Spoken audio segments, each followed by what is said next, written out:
Good evening. Welcome to a new little sample of a little enhancement broadcasting for the drivers of the Northwest iRacing Truck Series. It's presented by Tom Denschel Automotive Group. You see us as well as all the time you hear us. We are live on the Community Radio Network at wearecrn.com, and we are doing a little enhanced broadcast on your home for sim racing.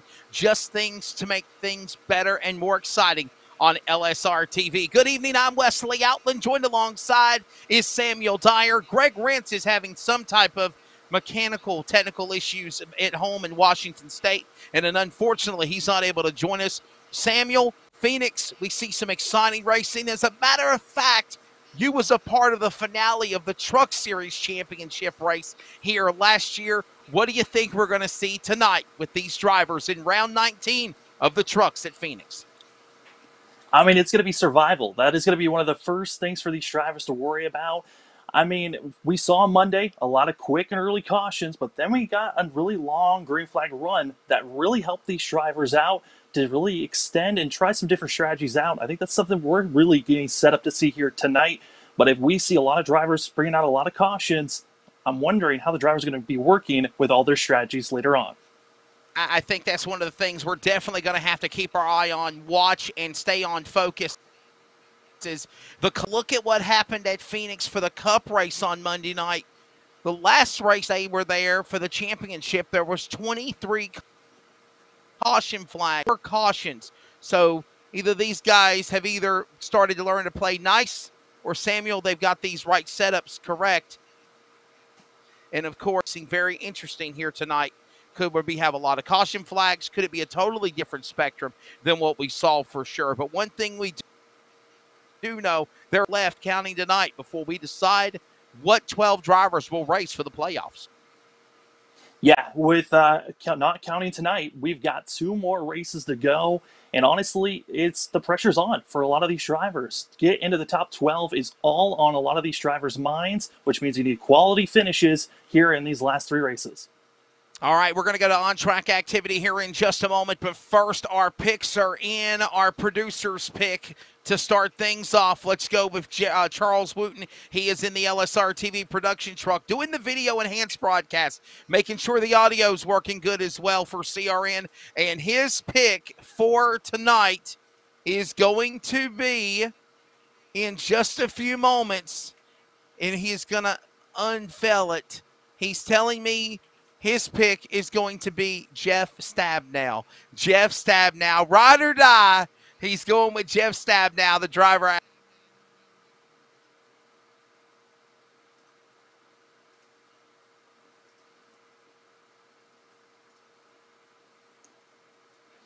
Yeah, Jeff Stabnow, one of the stronger drivers to watch out for. Certainly had a really good run on Monday night.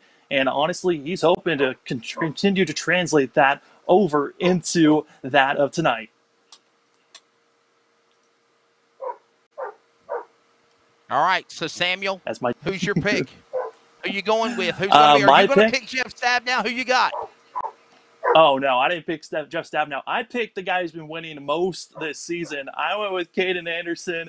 I mean, Caden Anderson, it's one of the easiest picks to go for, and I'm going to go with the easy one. He's won the most so far this season, coming in with 5 wins, going for win number 6.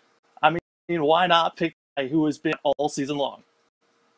Sam Dyer's pick, of course, the driver of the Yakima, Washington. That was actually featured on my Fox Sports Radio podcast, Finish Line, this morning. Caden Anderson, again, is on a 3-win streak. He's got 5 wins in the Truck Series and, of course, 2 wins of his 3 of his career on the Northwest Cup Series, winning at Texas, sweeping Texas, mind you, last week in the No Limits Texas track. And then tonight here at Phoenix, he's going to try to do the same thing, which I believe might be historic. I don't think anybody in the Northwest Cup or Truck Series history has ever swept back-to-back. It's a possibility we might see history tonight. Who's my pick, Mr. Producer? Who am I riding with? It is going to be Dan West Jr., and let me explain to you why. He did what he had to do here last year. He won this race in the Truck Series finale, the 2020 Northwest iRacing Truck Series Championship in the West Bay Napa Auto Parts playoffs. I believe that we're going to keep an eye on him. It is going to be Dan West Jr. I know I'm on a limb on this one. We've got 3 different drivers. Jeff Stab now.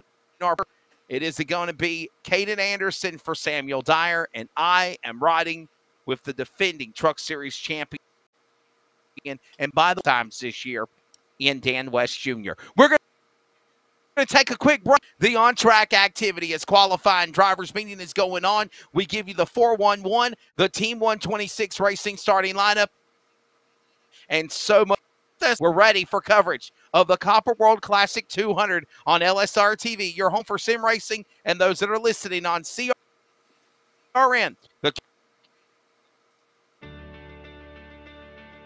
Every customer, every single time, needs to get our very best. From moment one, my goal managing a team here in the dealership is to make sure that that customer's experience is the very best that they've ever had. We expect and demand total transparency. There should never be a time in that transaction where the customer is wondering or not quite sure of what they're buying or what they're paying or those sorts of things.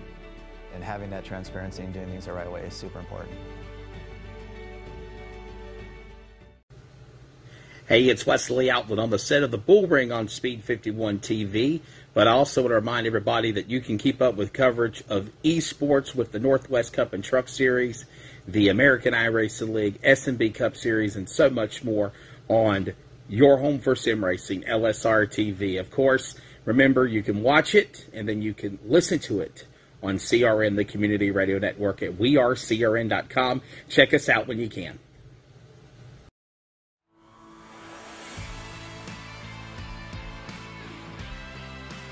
Welcome back to coverage of the Copper World Classic. Hey, another thing that's different from the Cup race on Monday night, Samuel Dyer, we are under the lights at Phoenix as well. Yeah, no longer going to be dealing with that super beat down track with the sunlight. It is cooled off. The drivers are certainly going to be loving the cooler temps. And also these trucks, they are going to be open setup, meaning that the drivers had all week to get the setups down and get themselves prepared for tonight. So let's take a look at the Race on Texas race analysis, the 411 down on the bottom left of the monitor. There you see it, race information. And of course, 30-minute practice. Done. Qualifying continuing on after the drivers' meeting. These drivers will go just shy of 200 miles, 140 laps the distance here tonight for the Race on Texas 200 here at the Phoenix Raceway. You see the cactus, you see the lights up on Rattlesnake Hill. I've been up on that before. That's a fun place. A great time at Phoenix Raceway in the desert of Arizona. While we're taking a look at the conditions weather-wise, sawblade.com, the sponsor for that, bottom right. There you go. It is partly cloudy skies. It is clear. It is nighttime. This race, Samuel Dyer, does not transition like races of the past from sunset to dusk to nightfall under the lights at dark to get things kicked off. Track temp at 68, 69 for track temp, 68 degrees. It's right spot on, dead even. Little breeze blowing at 3 miles an hour. This should be a great, interesting race tonight. And just the fact that it's not going to be a transition race from day to night will make it interesting. Yeah, and also looking at how cool it is. I mean, that is one of the factors that usually we talk about how hot the sun is, how it's going to be wearing down the tires. With it being only 69 degrees track temp, that means it could take maybe a little bit of a lap to a lap and a half longer to finally warm up these tires enough to feel like you've got that ultimate grip to attack these corners, which is kind of an opposite that we usually see for these drivers, but certainly it's going to be exciting to see these drivers on how they attack tonight. Should be a fun time. Let's standings as things stand right now. Well, actually, we will look at the point standings before we get in our first caution flag. We'll take a look at the point time now to get this field gridded. They're about to get ready. We are set. Race 19 for our enhanced broadcast coverage. A time or two being give analysis, and then of course working into the future to have interviews with drivers on camera during the races under caution. Of course, getting them on victory lane as well during post-race. But for now, the grid is assembling here on the front straightaway. There you see the trucks. They're ready.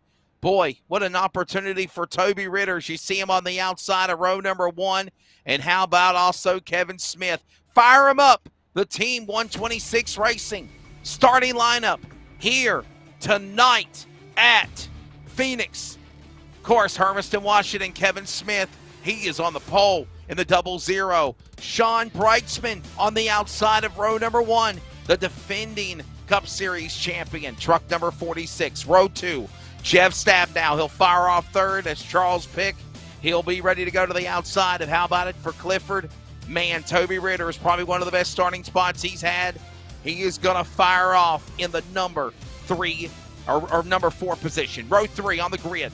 We'll find Stephen Paulus, the Daytona winner in the 58 machine. And my pick, the Truck Series champion who won here at Phoenix last year, Dan West Jr. Row 4, we'll find Paul Newton. He's got a couple of wins in the trucks this year. In the 81 to the outside, Ryan Bloom, the Monster Energy, number 25. And your top 10 here at Phoenix includes Tyler King in 21, Frank Harris in the number 11, and we're not done yet.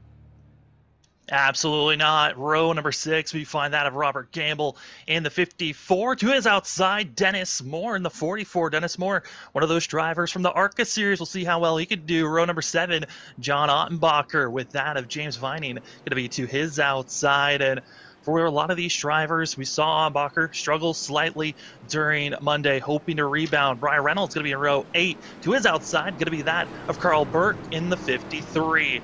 As we fall back to row number 9, you got that of Casey Garber as well as Caden Anderson further back in. Finishing out some of these drivers further back, you got Dan Lather as well as BJ Tidrick. As finishing out the rest of this, you got that of Troy Daggett as well as Aaron Cooper. And last on the board, going to be that of David Applegate. Not wasting any time. Pace car pulls in under the lights. We're ready. Kevin Smith, Sean Brightsman, front row. Under the lights, the Copper World Classic is green for the trucks, and they're wrecking in the back. Trouble already. Frank Harris, James Vining, Dennis Moore. 50 feet past the start-finish line, and calamity on the green flag. They didn't even have a chance to finish the first lap. They didn't even get to turn 1, and they were already wrecking. Man, oh man, oh man. Watch this. This is all the way in the back of the pack. Where did this thing get started? Holy cow. Coming to the guy, and then all Kane breaks loose. Frank Harris getting loose into Ottenbacher, and then more calamity. James Vining into Dennis Moore. And a couple of other trucks, I think, got some damage, but they were able to scamper away. Yeah, there were a lot of drivers. Number 1. Not at all. It was so much just carnage there early on. I don't think anyone was expecting it to be that disastrous at this point. But whew, a lot of these guys got to now have to reset, and a couple of them already have to use their fast repair this early on. Brian Reynolds on the pit lane to the number 12. James Vining, the 333. Dennis Moore in the 44. Frank Harris, 11. And the number 94, Dan Lowther in the 63, Troy Daggett in 51, John Ottenbacher in 89. So some of these drivers that were not caught up in the accident, and of course the ones that were caught up in it also pitting. By the way, prayers and thoughts going to Judd Wakefield, driver of the Vape Hub number 50 truck and car in the Northwest Racing Series, unable to race tonight because of a broken hand. Thoughts and prayers. Thank you, by the way, to Sherry Wakefield for still watching our broadcast. But unfortunately, Judd unable to race tonight. We hope you make a speedy recovery as soon as possible. Yeah, we are hoping that it's fast, and also the hand comes back healing perfectly, as those breaking a hand is disastrous, especially for someone who loves to race. Under the yellow flag, after calamity, just 50 feet, 50 yards past the start-finish line. Lights are off. We're going to try this again. Lap 4 of 140. As they will make their way back to the Geico restart zone next time around. Kevin Smith looking for the biggest win of his career. He's got an ARCA win of the Northwest Racing ARCA Series, but unfortunately no win on Cup or Truck with the big boys. And this is a pole start for the 00. The man out of Hermiston, Washington, getting better. And we're going to see what that Ford can do alongside the Toyota of Sean Breitzman, originally from Puyallup, Washington, now from Tucson, Arizona. Ready, the defending Cup Series champion. Ready to go here. Side by side with Stabnow, Paulison, the rest of the field on back, green flag in the air. And we are ready now. Much better start than the original, and quickly Kevin Smith getting the break on the field. 2 truck links back to Stabnow for second. Breitzman down to the inside, in that arc, in that dog leg, down the back straightaway going to 3. Yeah, one of the more unique aspects of Phoenix, drivers able to go down onto the apron, the dog leg, and try to cut this course as much as possible, as we're seeing Sean Breitzman ahead of steam on the inside, trying to make the pass for second. Now I can say, ladies and gentlemen, you have a race. Into that bottom arc, as we mentioned, down to the inside. Breitzman staying to the inside. And also Bond Jr. There's my pick. How about Toby Ritters and the Budweiser King of Beers? Big dog, number 23, right there. Dan West, a little suck there for a moment. Just making a slight moves forward. Everyone's getting in line quickly. But, you know, you can't be making any mistakes, especially for the drivers further back that have already had to use their fast repairs.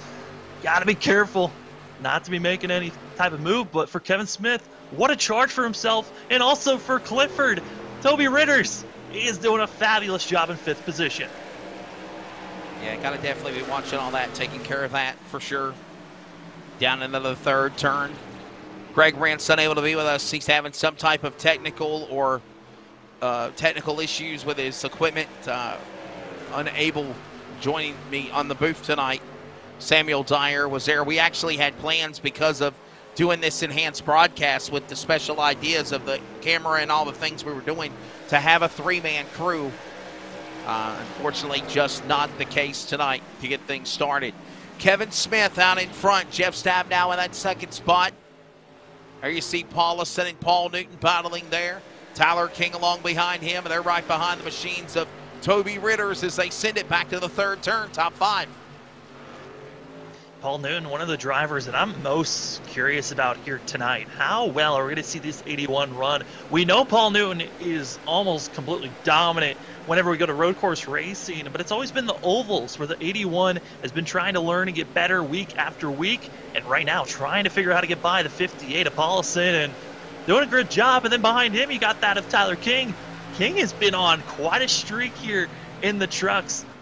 That's another driver that's trying to get another top 5, and if he can get another good finish, looking like points-wise, we could be seeing Tyler King lock himself into the playoffs with a good finish here tonight.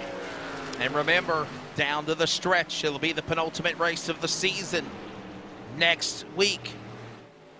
And it all comes down to Kansas and Talladega, the final, the wild card that can really shake things up to decide who will be the Fast 12 of the Northwest to battle for the championship. We're in the early going. 11 laps on right now. 10 are completed. And there's Tyler King. So close for that Pills Oranges number 21. Tonight, could it be for him? Jeff Stabnow, Sean Breitzman, couple of Team LSRTV teammates along behind. Dan West Jr. there with them, and a bonsai up the racetrack by Jeff Stabnow to throw a block on fellow teammate Sean Breitzman. What a move to go to P2. Yeah, and you know, there's such a risk and reward whenever you kind of try to cut the dog leg, go so far on the apron, is because if you have to come back onto the racing surface so you can hit the marks to enter turn 3 properly. If you don't come up fast enough, you can find yourself being too shallow and completely messing up turn number 3.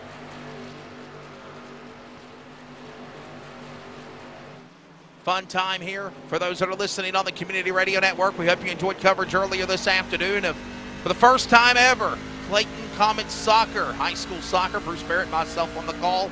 And then tonight, e-racing, esports for the Northwest iRacing Truck Series presented by Tom Denchel Automotive Group. Tomorrow night, football, baby! We go live at 6:15 from Raleigh, North Carolina as Cardinal Gibbon in. We go to Greensboro Friday night. Grimsley and Clayton, CRN Community Radio Network coverage of esports. And, of course, football. Volleyball on Monday. I'm looking forward to that one in the afternoon. 15 of 140 laps this time by. And, of course, it is still down in front. Jeff Stab now, though, Samuel, waiting patiently. He sits in that number 2 spot. Good run going for him, but Sean Brightsman is lurking as well.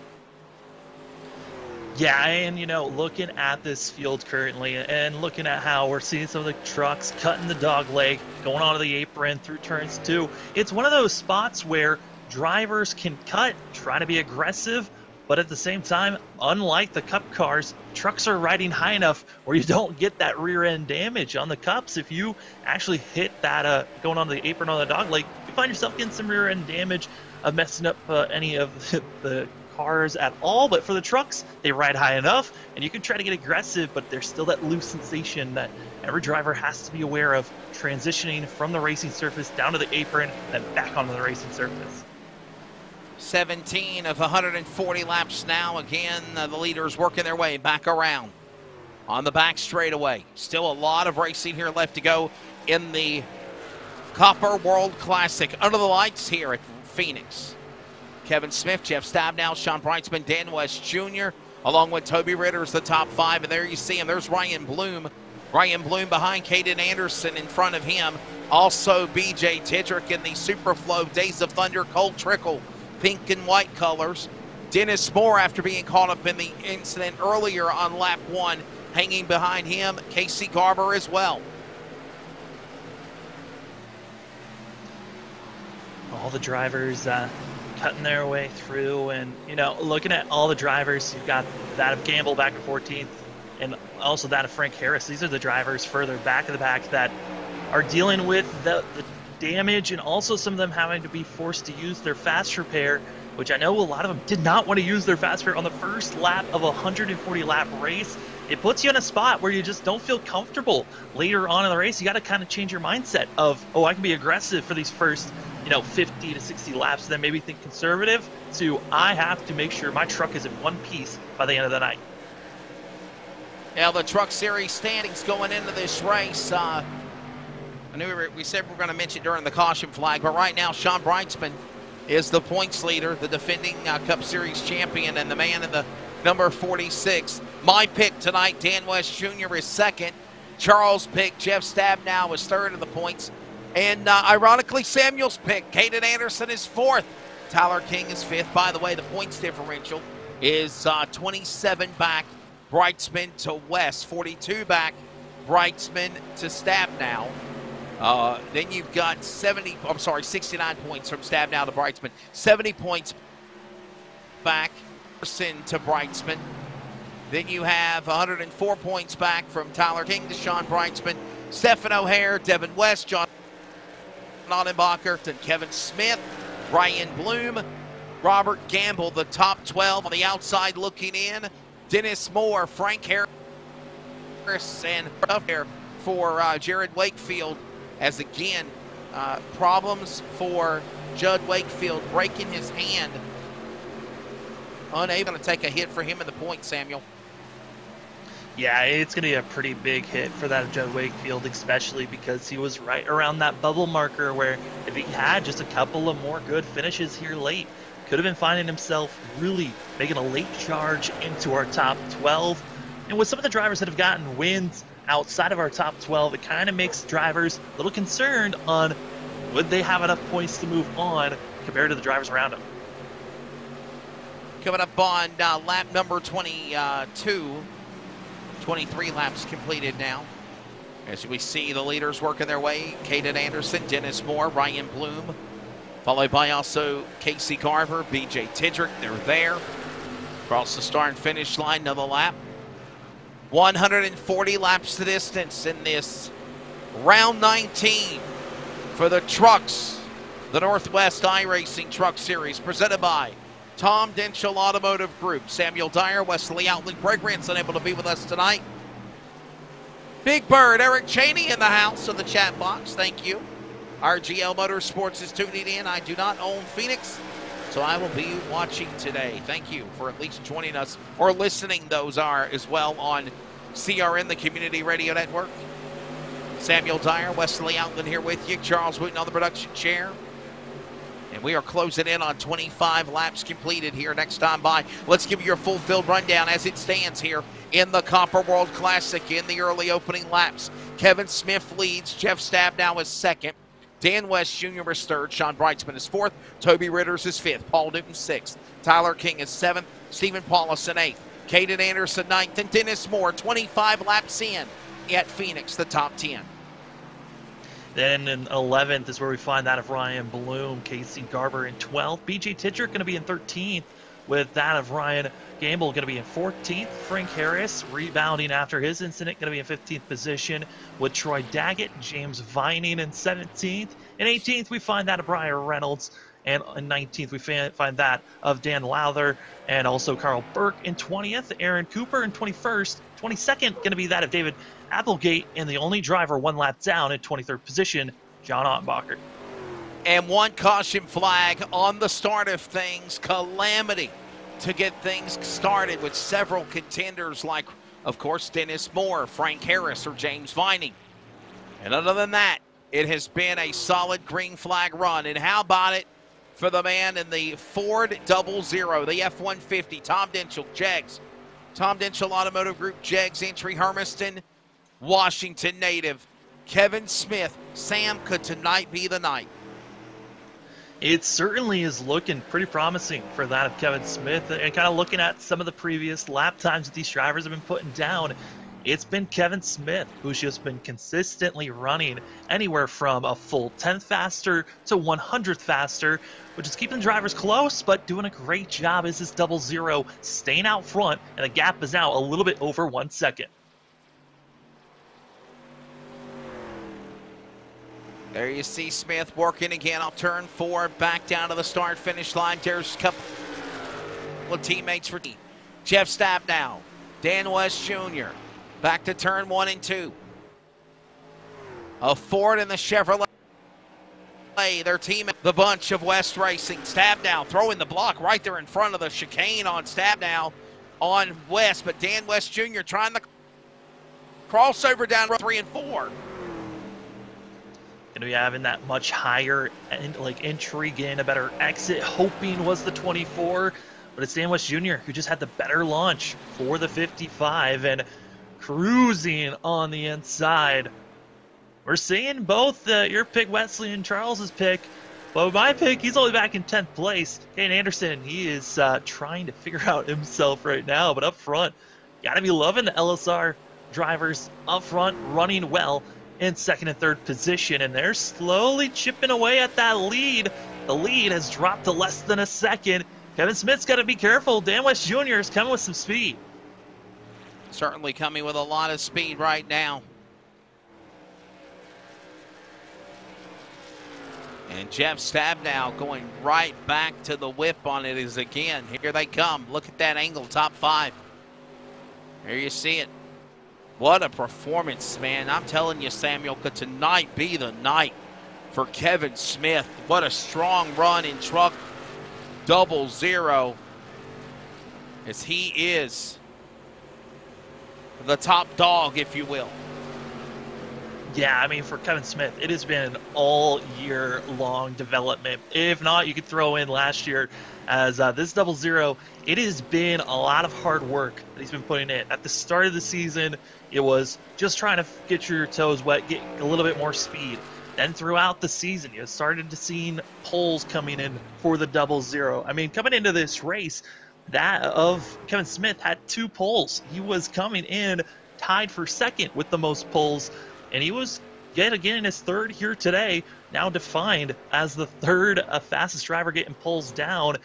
But it's been really, I think it's that ARCA series that's been helping out the 00. Oh, yeah. And also just getting a lot more experience. But for that of Kevin Smith, his biggest struggle has been tire saving on the longer run. It's usually in the first 5 to 10 laps. This 00 is up front, pulls away from the field, and then isn't leading for very much longer. This has been the best run we've seen from Kevin Smith. He's 35 laps in.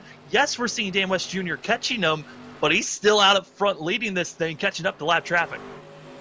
One of the things we watched on Monday night and listened on CRN as well was the long green flag run. Me and Greg had talked about a time where they had literally stretched it out for almost 96 laps before we had that caution, before that shootout, and then one chance at overtime, and then that ended right there, giving the win to Caden Anderson over Sean Brightsman. What a wild finish that was on Monday night. Almost nearly 200 thousandths of a second over Sean Brightsman. Caden Anderson was able to get the win after sweeping Texas the week before.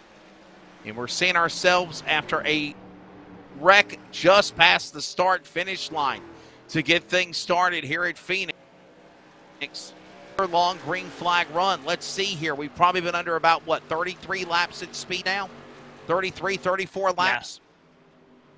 Yeah. I would say 33 laps we've been running green, and it's been a fabulous run for a lot of these drivers. We've had a couple of drivers come into pit road during this time, putting themselves a lap down, which is that of John Ottenbacher, who was a lap down coming into this thing, but Brian Reynolds, as well as that of Carl Burke, both have had to come into pit road to get service done for themselves. And right there, that is probably the deepest we've seen a driver go down to the inside wall. Kevin Smith, he's feeling the pressure, and he's trying to cut as much time down as possible for this 00. Smith, West, right there. Here comes the double nickel. The defending Truck Series champion, and by the way, my pick to win it. I hope I get some type of a money bonus if I get it right. Okay. Kevin Smith and Dan West Jr. reeling each other in. Here they come to the line, by the way. Close it in on 100 laps to go. We're working now. 101 remaining, 100 to go at the stripe. And again, a long green flag run. I think we were told the pit window, Samuel, was between, 72 to 74 laps? Was that what we were told on fuel? Yeah, it was around that window for a lot of these drivers. They could stretch it out. But with that timing of the caution and a little bit of pacing times, these drivers might be able to stretch it out to 75 to possibly 78 if drivers are really in save mode. So it's got to be a real pick and choose of how these drivers want to go. But they should be able to make it halfway, turning this race into a one-stop. But for some of the drivers that pitted earlier, they might be thinking about turning this race into a two-stop, potentially trying to gain some time over the drivers that are hoping that they're not losing too much ground. Looking at the lap times, currently 40, coming to 42 laps into this run. Our leader, that of Kevin Smith, compared to his last time to his best time, it's about a second and a half off of what his best time was to the last lap that he just ran. Looking for a battle for the lead. It is Dan West Jr. inside, single file, down to 3 off the chicane on the backstretch. Off of 3 and 4. Smith, Dan West Jr.'s there, inside, no run, little wiggle by West. They'll reel each other back in, single file, back to 1. Under 100 to go at Phoenix. Yeah, it's really much of a build-up, building up to get the speed through this dogleg. If you get a good exit out of turn number 1 and keep you trying to utilize the draft on the backstretch of turn 2, try to set up the 00 like we're seeing here. Here comes Dan West Jr. to the inside. For the lead, into 3 and 4, he's got to run. He got too high. I thought Smith might have cost him there. And quickly, Smith not backing down. He's hungry. The Hermiston, Washington native up the outside, back down through that chicane, if you will, through the dogleg part of the track. Cuts up in front of Dan West Jr. again. Dan West Jr. doesn't go below the yellow line that time. Stays right there with him. Inside, West Racing after Smith. Couple of same digit numbers, 00, 55, going at it for the lead here at Phoenix off 2. And as these two are battling as strong as they are right now, got to be careful. We keep on seeing that 24 looming in the background. He's a second and a half back from the lead, but certainly in a position is that of Jeff Stabnow, just waiting for any opportunity. If anyone messes up in our front two, the 24 is ready to pounce for that opportunity. Ritters, King, that's for third and fourth, and fifth, and sixth, as Sean Breitzman pops into the view. What a good run for Toby Ritters. Sean Breitzman just shy here on Monday night to Caden Anderson. By the way, speaking of Caden Anderson, let's find where he's at on the racetrack. He's in the 10th position, truck number 37. There he is. A quiet night, or is it just too early to pounce on the front row, do you think, Samuel? I think right now, Caden Anderson's just trying to get a feel of how this car is going to react. Currently, he's running similar lap times to what our leaders are running, just a 10th faster than our leaders actually, is this 37. So I'm going to have to keep our eye on what Caden Anderson has, but he is being pressured heavily by that of Ryan Bloom as well as that of BJ Tidrick and Casey Garber. They're just all in line waiting to see who's going to make the mistake, as it's that of Caden Anderson in line, and he's having a little bit of trying to catch up to that of Stephen Paulson in front, but Paulson, he's doing a great job just pulling away just slowly as Ryan Bloom doing his best to catch up. One wrong slip and he'll be there. Anderson, Bloom, Tidrick, Garber, all those trucks in that pack right there we were just talking about. And that is for 10th, 11th, 12th, 13th. Closing in on lap number 50. After a calamity caution on the start, the boys play nice. And still Kevin Smith staying out in front. Dan West Jr. in second. Jeff Stabnow comfortable in third. Toby Ritters, Tyler King in the top 5.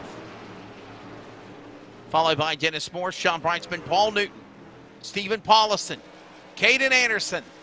The top 10 as we go to a full field rundown on lap number 50. Going to be up front out of Kevin Smith doing his best, and he's starting to pull away just slightly from Dan West Jr., who's in second place. Dan West Jr. up 4 positions from where he started and back in third place. That's when we find Jeff Stabnow. Stabnow running the fastest of our top 3. Hasn't changed any position since we started the race, but certainly has just been waiting and looming in 4th position. Toby Ritters, Clifford, he's doing a great job. 5 laps ago, Toby Ritters was running the fastest laps of the whole entire field. That last time by, he's just doing just that. The 23 on the move forward. In 5th, you find Tyler King. 6th is Dennis Moore, as well as Sean Breitzman in 7th. 8th place is Paul Newton, with Stephen Paulson in 9th. 10th is where we find Caden Anderson. Yeah, Ryan Bloom is in the 11th position as we're going to still stay aerial, so we'll keep showing you the trucks. There they are. Ryan Bloom, 11th. 12th is Tidrick right behind him in the pink and white 72. 13th, Casey Garber right there in truck number 94. Then you're going on to position 14 with Robert Campbell. Now being passed by Brian Reynolds for that position. Actually, correction, that's a lap truck in 19th, 1 lap down. Then you've got Frank Harris, 15th in the blue and white 11.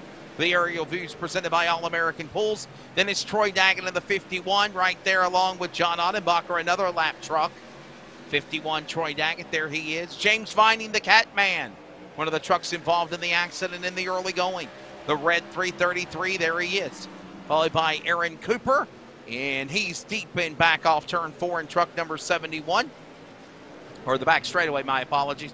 Then it's going to be Aaron Reynolds, Brian Reynolds, the lap truck we mentioned in the traffic, the number 12, followed by Ottenbacher as well. So from the aerial view, that is the full field rundown. And of course, as always, aerial coverage presented by All-American Pools here on LSRTV. And for those that are listening on the Community Radio Network, we are still in a long green flag run that's now gone around 51 laps after a caution on the start. And we are also approaching halfway in 15 laps. Samuel Dyer. It is Kevin Smith and the Dan West Jr. show continuing off turn number 4.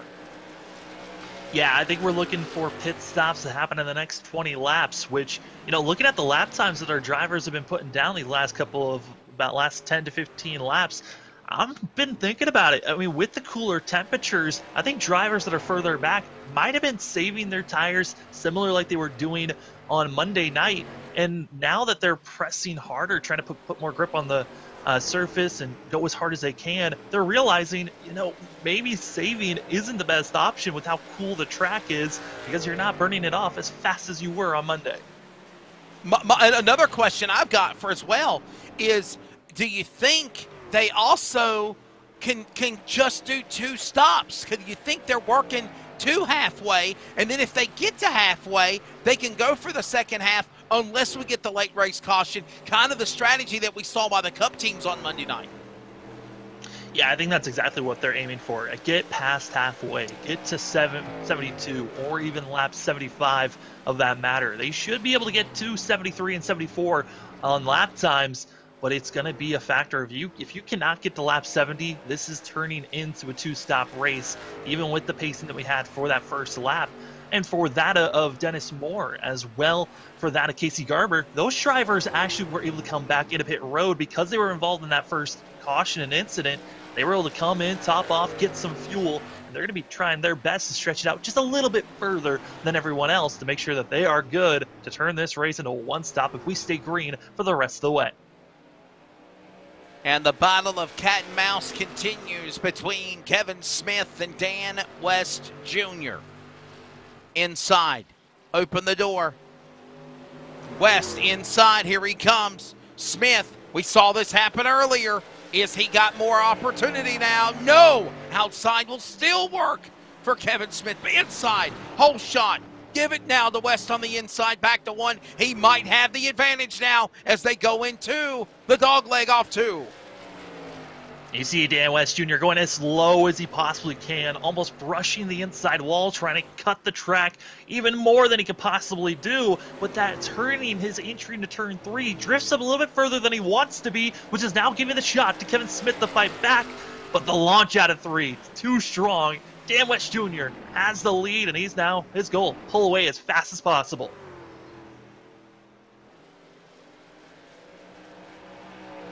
A little slip there. New leader, Dan West Jr., Sean Brightsman. I believe he might be the first taker of trucks in the front, coming for green flag pit stops. Strategy for the original Puyallup, Washington, now Tucson, Arizona native. He'll go to pit stall 3. Yeah, with the timing of this pit stop for that of Sean Brightsman, he's most likely going to have to do another pit stop if we stay green to the end. Most likely around lap 120 to 110. Around that window is when we're going to be most likely seeing the 46 back into pit road, as it is a madhouse right now of all the drivers battling to get into the top 10.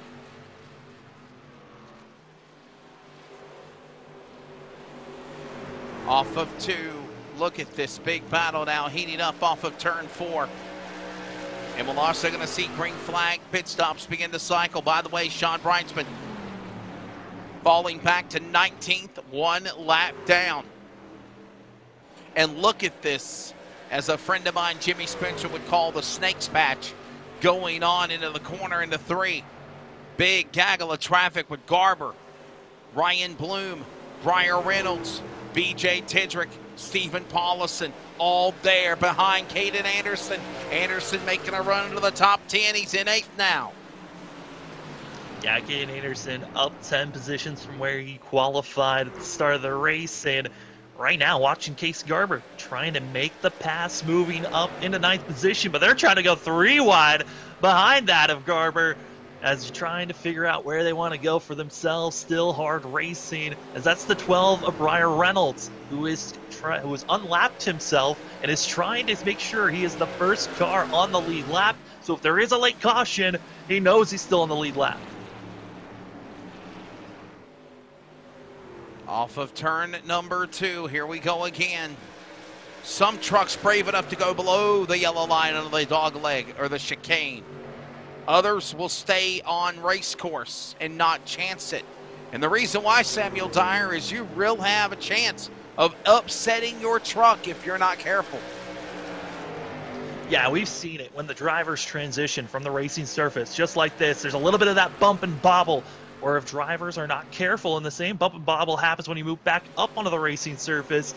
Drivers got to be really sensitive on how the car and how the trucks are going to be reacting. And luckily for these drivers, these trucks are open setup, so they've been able to work on it all week, trying to make sure that the truck was at the most balanced it could be, transferring from the racing surface to the apron for those that love to go on to the apron. But you know, with that transition and the bobble that goes on, that can do a little bit more wear than just staying on the racing surface. But the advantage of running a little bit faster, it outweighs the loss of grip. Closing in on halfway and more green flag pit stops. We do have to take a quick break to acknowledge our sponsor, Tom Denschel Automotive Group. If something happens, we'll break in. Right now, your saw blade, top 5, there they are. We'll be back in less than 30 seconds with coverage from Phoenix for the second half.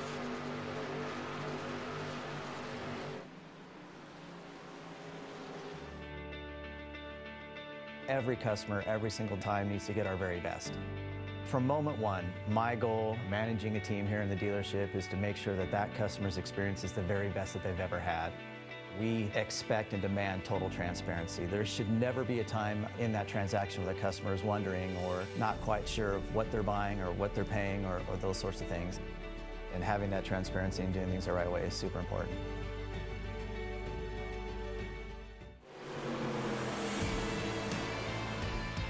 No change in the top 5, presented by SawBlade.com on the telemetry there from the top to the bottom left. Welcome back. I'm Wesley Outland. Samuel Dyer alongside Greg Rance. Technical issues. Something broke on his computer, a cable or wire or whatever. I don't know, but he's unable to join us tonight. He was literally committed to being at the last minute. Something went wrong, and Samuel Dyer quickly able to answer the call and join us. We welcome you to coverage. Charles Wooten in the production chair. Enhanced coverage, by the way. We got a couple of bells and whistles and things we're working on. Saw the video intro. We'll have a little video intro here in a little bit as well. We get ready for the second half of the race, and we are at halfway through this event. 70 laps down, 70 to go. So let's recap here. We had a big wreck in the middle of the pack involving about 4 or 5 trucks on the start. And since then, we've gone about 68 laps, green flag, as we have approached the second half of this race. Sam Dyer, it's been the Weston Smith show. Do you think it's going to stay the same as now Jeff Stabnow and other contenders are coming in for green flag pit stops? Yeah, most likely it is. And I think the biggest thing we're going to have to watch out for is how long does Kevin Smith want to stay out, as this is Toby Ritter's now into pit road. We've already seen Sean Bridesman come into pit road, as well as Casey Garber came in under our commercial break. So a lot of our front runners that were in the top 10 getting service done, and now getting out is Toby Ritter's, and we're right at the halfway marker. So I'm feeling good for Toby Ritter's as well for that of Jeff Stabnow, especially with the showing that everyone else, primarily most of the field, still out there on track. James Vining, keep on trucking. Truck 333 looking like a truck wagon, if you will. And here comes some of the top contenders now into the pole truck. Kevin Smith, he's in. The Jags. Tom Denschel Automotive Group, West Coast Graphics entry. Coming in. Toby Ritter's back on the pit lane again. Samuel, I'm wondering if he might got a penalty in 23. Yeah, there was possibly a chance of speeding under pit road. West is in, leader's or in. Even making other issues, as Dan West Jr. into pit road, and many other following suit with the 55. Dan West Jr. and a lot of top contenders behind him, including, boy, oh boy, everybody almost, the track's about to become vacant, if you will. Dan West Jr., Dennis Moore, Tyler King, Paul Newton, Frank Harris, Stephen Paulison, Robert Gamble, Aaron Cooper, all in the pits. And by the way, winner of the Cup race at Phoenix Monday night, Caden Anderson, to the lead, but he's got to pit too. He pits now. Here comes Ryan Bloom. He'll cycle to the lead as green flag pit stops come after halfway in the nighttime Copper World Classic for the Northwest Truck Series at Phoenix. Also, BJ Titter coming in with Caden Anderson and Troy Daggett. So a couple of more drivers coming in, getting service done for themselves. Still waiting on that of Ryan Bloom, who's going to be the last driver to come into pit road for this stint. But certainly he's doing his best, but he's got a lot of drivers that are kind of blocking him from coming into pit road, as that of Kip Smith as well as the 94, making their passes and getting by the leader. Green flag pit stops about to come to an end here on the cycle. Ryan Bloom now the leader. Sean Brightsman has moved to second from the cycle of the green flag pit stops. Dan West Jr. behind him in third. Jeff Stab now fourth. Dennis Moore fifth, and here comes Bloom. He will give up the lead and give it back to Sean Brightsman. By the way, 3 races counting tonight, Kansas and Talladega next week before the playoffs. You see the green bars? Those are the 6 drivers right now, Samuel Dyer, that have punched their ticket into the playoffs currently. Yeah, that's got to be so relieving knowing going into these final 2 races of the regular season that you can honestly take a breath of fresh air. Kansas, we're going to be seeing a lot of pack racing, multi-groove racetrack, and it's going to be fun to watch. Also, Kansas, well known for being a fuel strategy run type of course if we stay green. And then going to Talladega, where really with this truck package, anyone has a chance to win. It's going to be a mad dash, a lot of 2-3 wide action to see who's going to be making it into the playoffs in 2 weeks.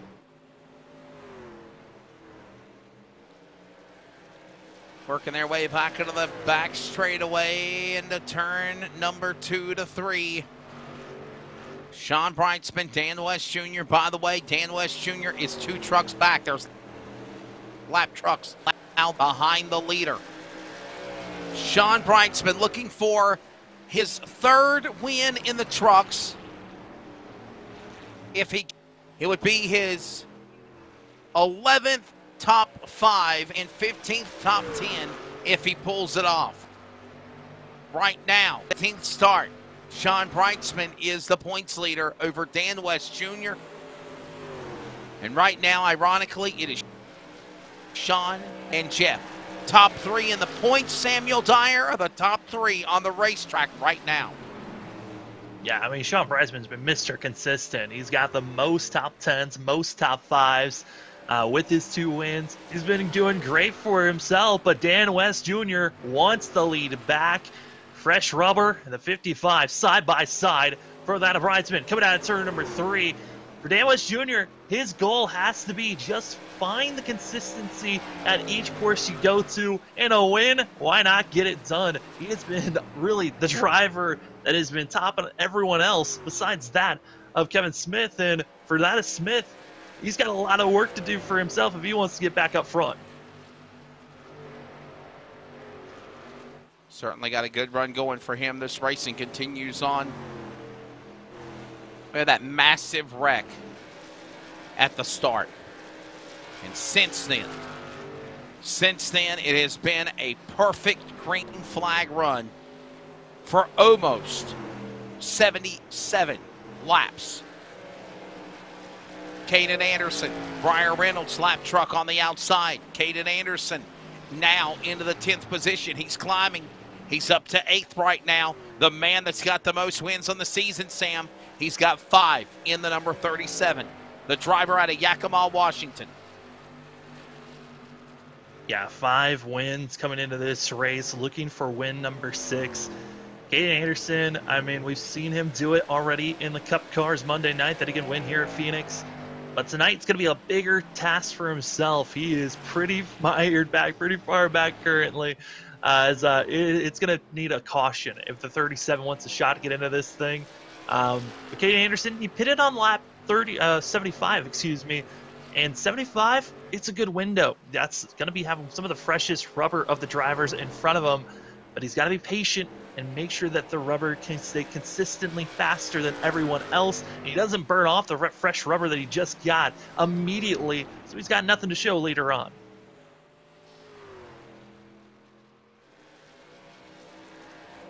Anderson down through the dog leg. Chicane off 2. Ritters is in front of him. By the way, what a good run for Toby Ritters. He's now fell back a lap down. A good start. Now he's 19th. A lap down. If the caution win and if it does fly will be for Troy Daggett in the 51 truck, who's currently 16th. We're 85 laps into this race. Let's give you a full field rundown here in the Copper World Classic on LSRTV. And for those that are listening to audio coverage on the Community Radio Network, Dan West Jr. leads. Sean Brightsman is second. Jeff Stabnow third. Dennis Moore is fourth. And Tyler King the top 5. Kevin Smith, the pole truck, is back sixth. Casey Garber seventh. Caden Anderson is eighth. B.J. Tidrick ninth. And Paul Newton, Sam, the top 10. Then in 11th, you find that of Frank Harris. Is low side-by-side racing going on. Second place going to go to that of Jeff Stabnow. But back in 12th, Brian Reynolds. Stephen Paulson now going to be moving up to 12th, pushing Reynolds back with that of Robert Gamble in 14th. And James Vining, the Catman, back, going to be in 15th position. Troy Daggett, first car, 1 lap down with Ryan Bloom, Dan Lather, Toby Ritters, and in 20th place, we find that John Ottenbacher with Aaron Cooper, David Applegale, as well as that of Carl Burke. Yeah, that's the way it stands right now. Again, just after the halfway mark here.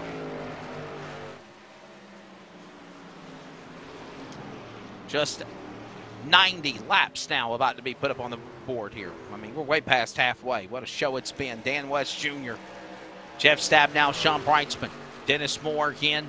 There you see that pack of traffic. Tyler King in that mix. King starting to make a roof back. Here comes also Kevin Smith reeling back in the lap truck of Troy Daggett. He's between King for that position.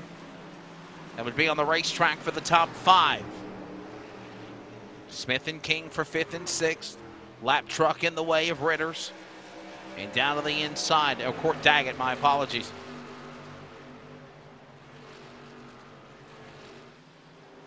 I mean, looking at these a drivers quiet right race. Now, I mean, I'm sorry, Samuel. I didn't mean to cut you off, but I was just a quiet race since we had that big wreck at the start. Yeah, that big wreck kind of gave me similar, very similar to the way that Darlington went. Watching back at Darlington, I believe that was in the Cup cars where drivers just got on the throttle too soon, found wheel spin, and found themselves wrecking most of the field at that point. And same scenario here. And after that one wreck, I think everyone recognized, okay, we got to be calm. Don't get too overzealous with the fresh rubber. And we've been seeing everyone playing pretty nice. Not a lot of drivers have been trying to bump or move anyone out of the way. It's been a lot of, hey, if you feel like you're faster, go on ahead. Drivers up front, though, there's been a lot of defensive moves, and drivers really on the move. Our top 10, a lot of drivers that have been making great charges. I mean, B.J. Tidrick, he's up 11 positions. That of Casey Garber and Caden Anderson, up 10, up 9. Dennis Moore, and Moore in 3rd position. That's a driver that found himself being involved in that first wreck of the race.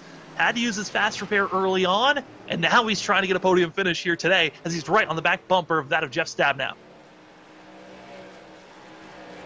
A lot of patience being given right now by these drivers as we are approaching lap 100. We're in the final 50 laps of this race, 47 to go to be exact. And you got to think, Samuel, who's going to push it to the finish if they can? Or do you think they're all going to have to come in for a money stop? Or they are waiting the yellow flag to fly? Are we literally just playing and waiting for this caution to come out to really make things interesting? I think for most of the drivers in our top 5, they feel pretty comfortable on making it. If there's one driver I'm concerned about, it could be Jeff Stabnow. He pitted directly on lap 70. I mean, he might be able to push it a little bit further, but all the other drivers that weren't able to make past lap 70, they had a little bit of a buffer from the pacing laps from that lap 1 caution. So I'm concerned about that. I think for Sean Brightsman, though, in 6th position, he's going to be in a must-pit scenario. He pitted back on lap 60. Just the math does not add up in my brain that we're going to be seeing that 46 stretch it all the way on a one-stop type of a race. But certainly he's going to do his best effort running in 6th place. But Dennis Moore, as well as Dan West Jr., they're looking good for themselves out there up front. I think they might be able, if they save just a little bit, should be able to stretch it to the end. So the strategy is in. Remember, we talked about, if you will, these final moments of the race. And we wonder if we'll see the yellow flag. We wonder if we won't. Things getting good down the stretch here. And what a race it's been. Dan West Jr., there you see Stabnow. Quiet night for Jeff Stabnow. He's now fell back to second, but possibly to third. Dennis Moore wanting more on the inside in the Racing Stripes Orange 44. And by the way, the Beaver State driver caught up in this accident to get things started. He has rallied back down to the bridesmaid spot off turn number 2. Yeah, I mean, Dennis Moore, second place. He's up 10 positions. He's tied with also that of Casey Garber and Katie Anderson, up 10 positions. But this 44, what a rebound for himself. He was part of the 6 drivers that had to pit under that first caution because of the damage that they had. And he's able to rebound, and he's just a little bit over 3.5 seconds off of our leader, Dennis Moore. If he's being patient here, maybe he can try to just get a little bit closer and inch up to that of Dan West Jr. But that 55, when we got into the late runs of this race, on this first stint for the 55 machine of Dan West Jr., he was running almost 1/10 to 2/10 faster than the rest of the field in the final 15 laps before the 55 had to come into pit road on lap 74. So I'm curious to see if anyone else can find that late run speed to catch up to Dan West Jr. But it's just not, I'm wondering, but I don't know if anyone can. But also, Wesley, that late caution that we saw on Monday night, it's still looming over these drivers here tonight. Gotta wonder if that late race caution flag will come. Remember, it happened with what, 3 laps to go, I think it was? We moved into overtime, one overtime attempt. Yep. And then one overtime attempt, and when the race was finished, it was Caden Anderson over Sean Breitzman by literally 200 thousandths of a second. Would history repeat itself? Looking at that of Sean Breitzman, looking at Jeff Stabnow, excuse me, LSRTV rocking the 24, doing his best to try to hold off that of Ryan Bloom. Bloom, first car, 1 lap down, doing his best to, take that back. Right, James, that of Viney is actually going to be taking that spot. So he's having issues, but Tyler King, looking at the best lap times that have been put down, Tyler King coming out as one of the drivers that actually hasn't put down one of the faster times. He's gone with the approach of consistency over the long run. That's why we're finding the 21 currently in 4th place, and certainly going to be putting a lot of pressure on that of Jeff Stabnow very shortly.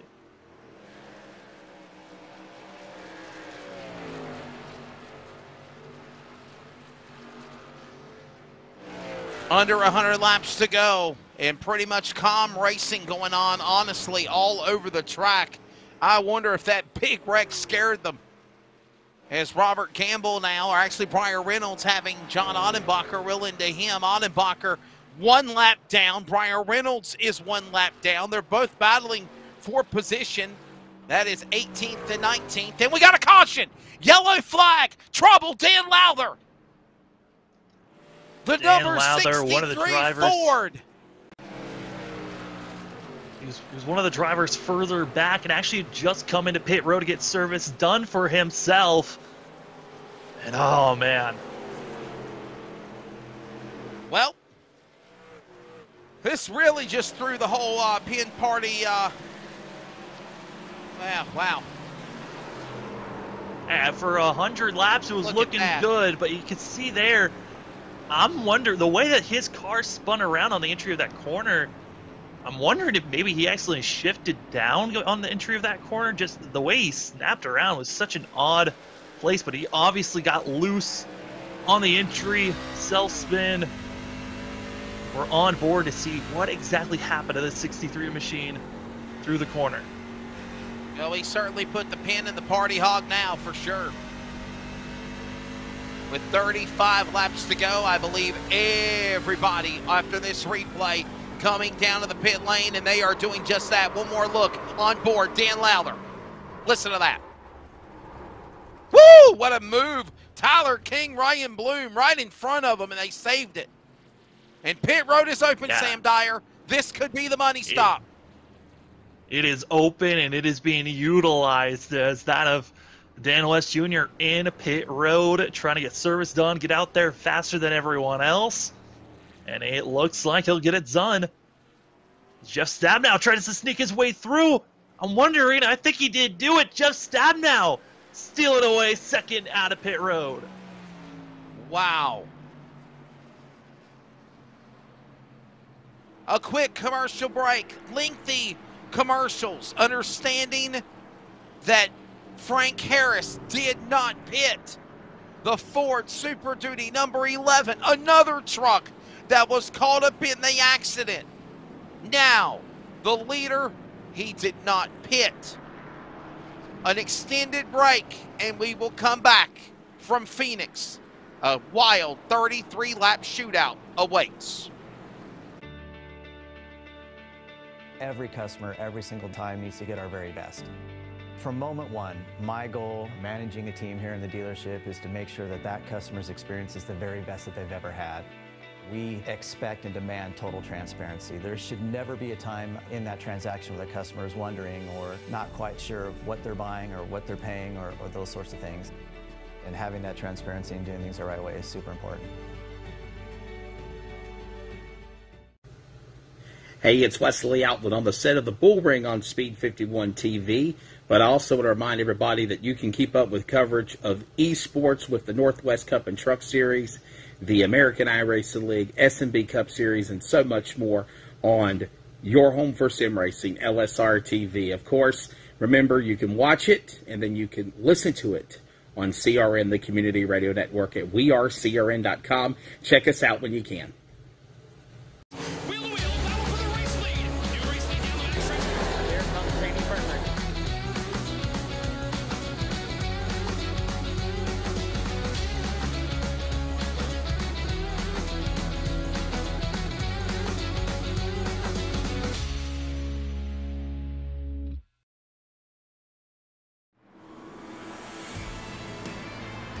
After a very lengthy green flag run, close to over 90 laps, it is now a 32-lap shootout. This is like short track racing at its finest here at a track over a mile, Phoenix. And we are ready under the lights to decide the Copper World Classic. 32 laps to go when they make their way back to the Geico restart zone. For everybody at Rocket Media, Jeff Stabnow, from Charles Wooten on the production, Samuel Dyer. I'm Wesley Outland. Unfortunately, Greg Rent's not able to be with us due to some technical difficulties just before going live. And we are ready. Green flag back in the air. Frank Harris, he wants a win. He wants to go to the playoffs. He'll send it over Stabnow into turn one, and Dan West Jr. is there on the outside lane in the two. It is a huge difference, and oh boy, drivers going real low. Frank Harris Harris. out of the way, it looked like. Three And wide, Dan West Jr. in the four lead. wide, three wide, four wide. Look at this. You have just started a war. Here comes Sean Brightsman up the outside, up the middle. Trouble, truck spins. BJ Tidrick goes around. Caution out of turn four. Yellow flag for the third time. The cliche, reality, virtual, cautions breed cautions. We knew it was happening. Sam, they were going four wide on the restart just a moment ago. That's what the open dogleg gives you. Drivers willing to get aggressive, go as low as they can possibly go, others staying high, and you saw there, 1.5 wide, but 4 wide on the entry of turn 3. Had to back out, that was Jeff Stabnow, but you're going to be seeing BJ Tidrick just doing his best to hold on, and it touches the apron and he loops it around. Craziness at its finest. And not done yet. Absolutely not. I mean, that long green flag run, almost 100 laps of green flag racing, it's building up that tension. And cautions certainly do breed cautions. When you have felt like you never really had a shot to really gain too many positions, you're now right on top of one another. You've got a shot to go 2-3 wide, gain as many positions on the backstretch into turn number 3. But that pressure and these fresh tires, there's not enough heat built up into them for you to really stick these corners. That's what we saw from BJ Tidrick. If he had just maybe another lap or two onto his tires so he could have a little bit more grip, maybe that move would have worked for himself, the little touch on the apron to get off the corner better. But it's going to be, for these drivers, it goes back into a caution, and that little blip of green flag racing, we get to cool those tires off once again. Dan West Jr., Dennis Moore. Stabnow, King, Anderson, Smith. Anybody come to the pits, you think? Couple are in the back. That's, is that Harris coming in? I think it is. No, that's Harris. No, it's Applegate coming in. 6-7 of Applegate. Well. Finds himself already about a lap down or so.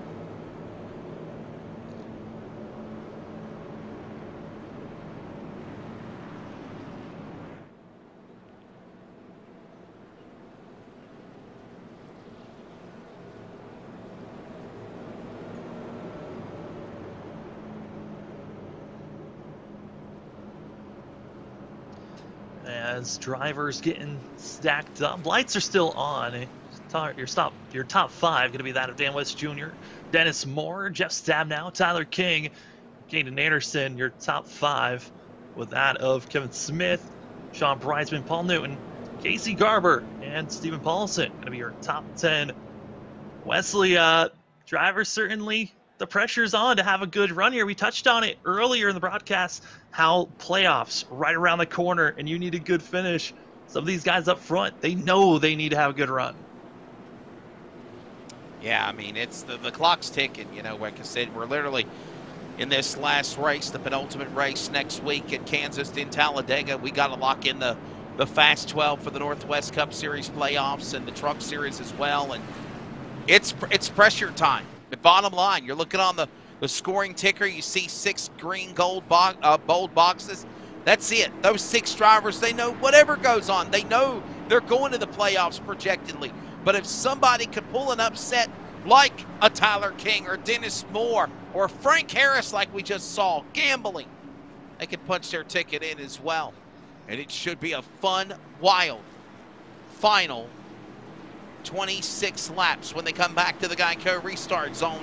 27 to go. Here they come out of turn number 4. Pace car is in to the stripe. Dan West Jr., Dennis Moore, front row. Dan West Jr. gone on the restart. He'll send it to turn 1. Oh, little bit of a contact. That of Dennis Moore into Stabnow. Got his car loose. Got his truck loose. But there's 4 wide once again. 4 wide down below the bottom of the chicane, if you will. The dog leg into 2, 3 wide. They'll still stay 3 wide. Guys, you just wrecked a moment ago. They don't care. They're 2 by 2 coming off of 4. Still, I mean, we're just watching and seeing tops from 6 on back, side by side still of that of Paul Newton, trying to make the outside lane work, but it's Dennis Moore, who felt like he was in a great spot to challenge for the lead, was in 2nd and 3rd for a moment, now battling with our pole sitter for that of a 4th position. Still a lot of work to do, as it's Dan West Jr. trying to just pull away. They're side by side again, and oh no! Smith loose! Oh no! Oh, and Frank Harris nowhere to go. He got airborne. Collected, flipping violently down the front straightaway. Frank Harris from the penthouse to the outhouse. He was the leader a moment ago, and now he flips upside down. Ottenbacher with damage, and the pole truck to boot of Kevin Smith.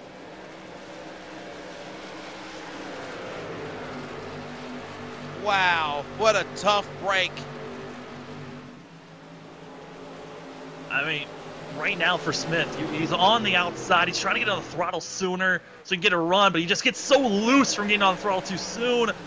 It comes right back in, and there goes Harris. There goes Ottenbacher, and hard contact for drivers that had already used their fast repairs early on. There's the 11 stuck on his roof.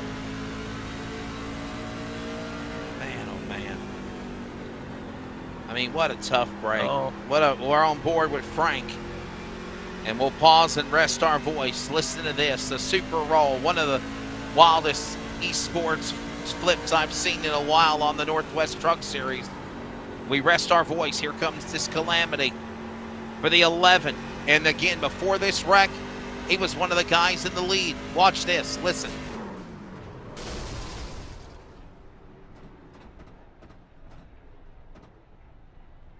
Pavement, sky, sparks, resting. He was flying so high through the air and came to a stop. The back wheels were not even done turning yet, Samuel. No, they didn't know where to even stop spinning at that point. So sorry to all those that might have just gotten some motion sickness after watching that, as that was certainly a ride. I mean, after you flip once or twice, you're like, okay, when is it going to stop? And then it just keeps going. That's when you just feel the most helpless, is when you just don't know when it's going to stop flipping. But for that, Frank Harris had to take the tow, which means he's just most likely going to go a couple of more laps down. And a driver that tried a gutsy call earlier, staying out while everyone else came into pit road about 20 laps ago, now finds himself multiple laps down, back in 21st position. Another break. Getting good. Coming up on 20. Wow.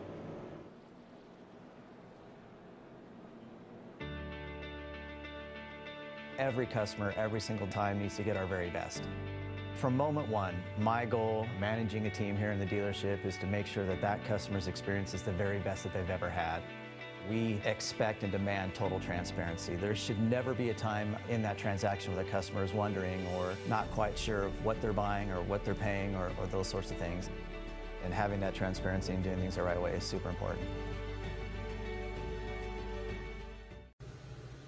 Hey, it's Wesley Outland on the set of the Bull Ring on Speed 51 TV, but I also want to remind everybody that you can keep up with coverage of esports with the Northwest Cup and Truck Series, the American iRacing League, S&B Cup Series, and so much more on your home for sim racing, LSRTV. Of course, remember, you can watch it and then you can listen to it on CRN, the community radio network, at wearecrn.com. Check us out when you can.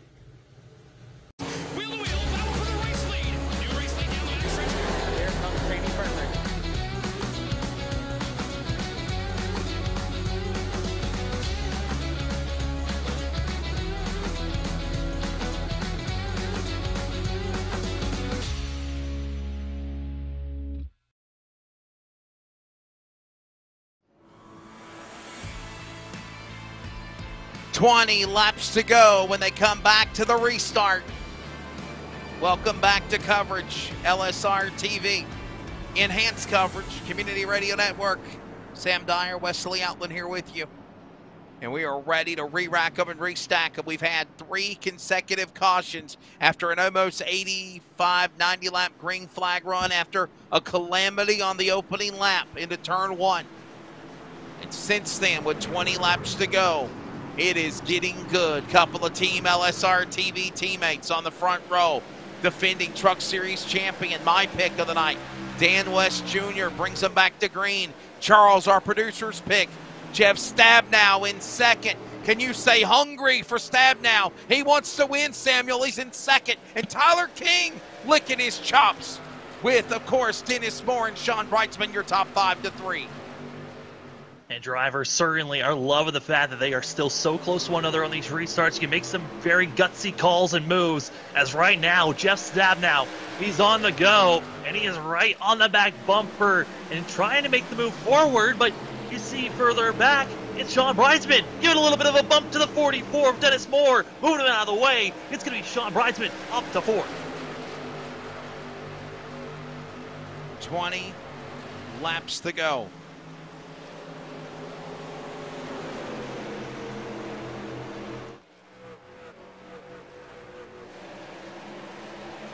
Back to turn 1.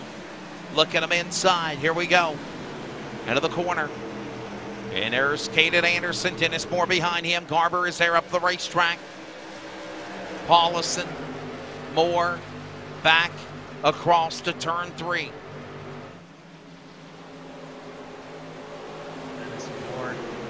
trying to get on the back bumper and maybe give a little bit of a slip there for Bridesman. Wow. Coasted the back bumper, but holds on. What a save from the 46.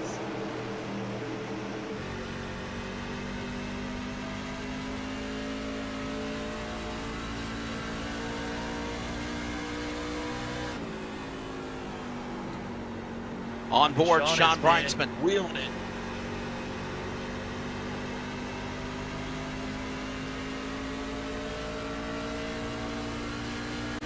Hear the engine. You hear the engine, Sean Breitzman there. And Samuel, he is putting that truck to the limit on the outside lane. And why?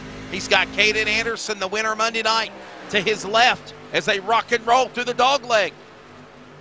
Trying to find just a little bit of space is that of Caden Anderson. He ducked all the way down to the inside wall in the dog leg, and there's certainly, you're cutting down the track on how much you're actually running. It shortens the track, but it certainly can hurt you on the entry of the next corner, and that's where it's a little bit of concern, because sometimes when you see drivers go down onto the dog leg, there's moments where you might not be aware that the driver is coming up, or there could be just not enough space. And drivers got to be careful of when they're merging back, not to make any contact. But Wesley, 15 laps to go. Drivers are running out of time if they want to get themselves up in the top 5 or even into the top 3, as Anderson still side by side with Breitzman.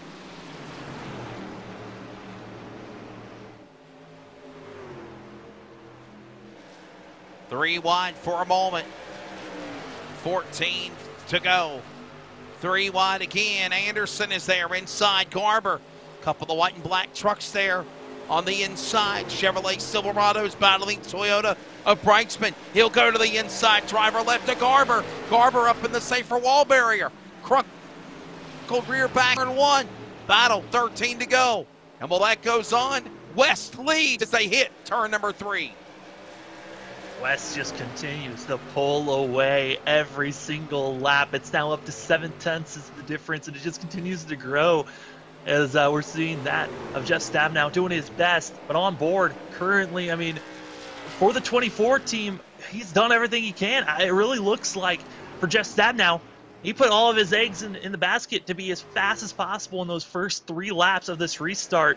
And it's now backfiring as Dan West Jr. continues to pull away, but it's now Tyler King. He's got to be careful. Caden Anderson try to get that 3rd place position.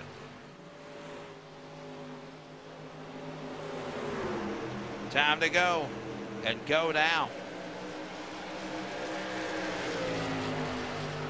10 remaining. 11 to go.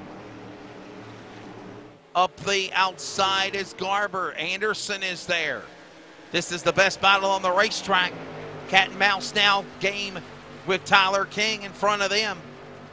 And all the while, on board, this is Casey Garber. 1 win on the season for Casey Garber at Atlanta. Atlanta was quite a ways back earlier in the season. Casey Garber, he really wants to get back in the momentum. You just see how loose the cars are getting. I mean, the trucks are getting coming on the exit of these corners.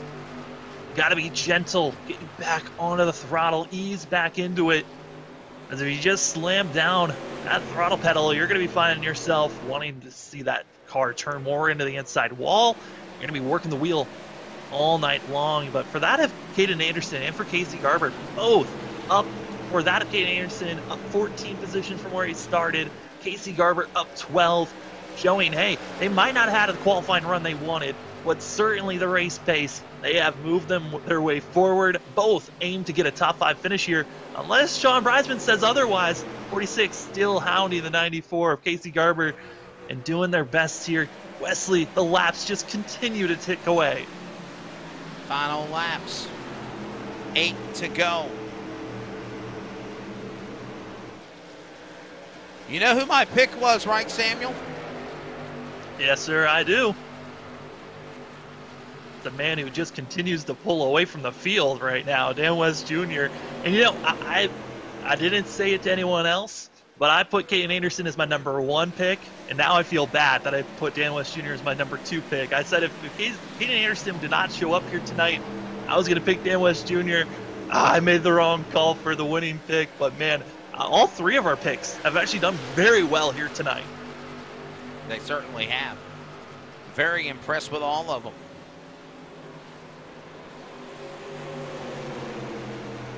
But it is down to the wire here at Phoenix. 6 to go. Back to turn 1. By the way, tomorrow night on the Community Radio Network, we travel to Raleigh to Cardinal Gibbons High School. The Cardinal Gibbons Catholic Crusaders host the Clayton Comets for the first JV game of football of the year, the fall of 2021. We have coverage beginning at 6:15. Myself, Blake Robertson, Kim Heining-Winslow on the sideline. Tomorrow night, varsity football as the laps wind down. CRN coverage of LSRTV's Voice of Esports on the radio, as well as the final laps here at Phoenix. 5 remaining. And don't forget varsity Friday night, Greensboro to the Triad. Grimsley Whirlies hosting the Clayton Comets. Should be a good one. That's at 7 p.m. Eastern. 5 to go, 4 to go. Samuel Dyer, pick your poison. It's all Dan West Jr. leading the way. Could a late race caution change it, or do you think we've got him settled in for the finish as Anderson and Garber battle for that spot? If we got a late race caution that comes out, it could be throwing a wrench in that for sure for our top 2 of Dan West Jr. and Jeff Stabnow. Looking at some of these past lap times, Tyler King in that 21 has been surprisingly quick here lately, and I'm interested if we do reset at all, if a late caution comes out, that 21, you would have to start on the inside row, one of the best positions to be on a restart if you're not the leader. I gotta think if a late caution comes out, gotta watch out for that 21, but this battle currently for 4th, it is hot and heavy. Kane Anderson, Casey Garber, Sean Bridesman, they're right on top of one another. Laps winding down. Garber loose. He's fighting an ill-handling truck is what we've been told on our radio scanners. And we keep on rolling. No caution. To the finish, 2 to go. And there is Dan West Jr. gone. He will come to the line. He will take the CRN. 1 to go. 1.64 seconds. The interval back to Jeff Stabnow. Final time on the back straightaway for the double nickel. For that of Dan West Jr. coming into this race, 2nd in points. But he wants to get his 3rd win and try to boost himself even closer to that points lead of the regular season. Out of turn 3, it's Dan West Jr. Checkered flag, Dan West Jr. will win the Copper World Classic. They're wrecking in the back out of turn 4, and it's Sean Breitzman. Sean Breitzman wrecking. He's not even at the start-finish line yet. He will fall all the way to 15th spot, losing 13 positions at the checkered flag. Sam Dyer, here is a Pulse Poppers fishing lure instant replay of them coming to the finish. Dan West Jr. winning, and then calamity like it started, coming to the checkered flag on the opposite end of the spectrum. And Sean Breitzman losing the handle there off 4. He was losing the rear end for most of that last 10 laps or so, and it finally just gave up at the end. But man, from battling for 6th position all the way back to 15th, but the man that was up front, once he got the lead, he never gave it back. That was Dan West Jr. burning it down here tonight at Phoenix. Burning it down in Phi-Town. Phoenix, what a race. Dan West Jr.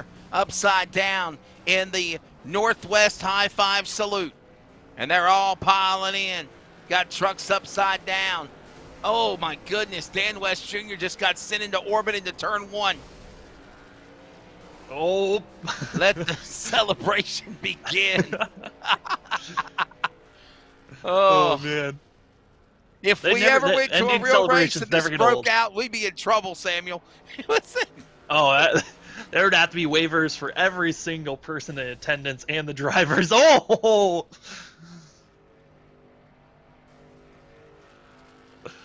Oh man, there's no better celebration than what these guys do on a Monday and Wednesday night. Let's take a look at the results.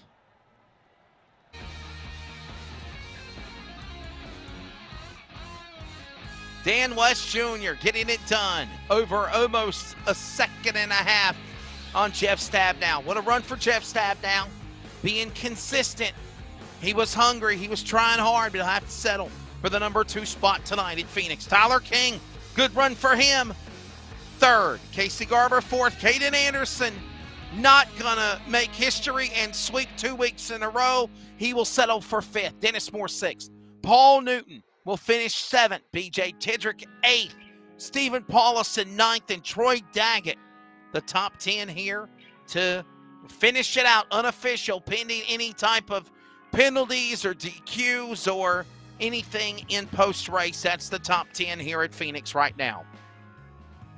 In 11th place, that's when we find Briar Reynolds, also James Vining and Robert Gamble. All 3 of these drivers were off sequence, needing a lot of yellows to come out to get back on the lead lap. It worked out for all 3 of these drivers.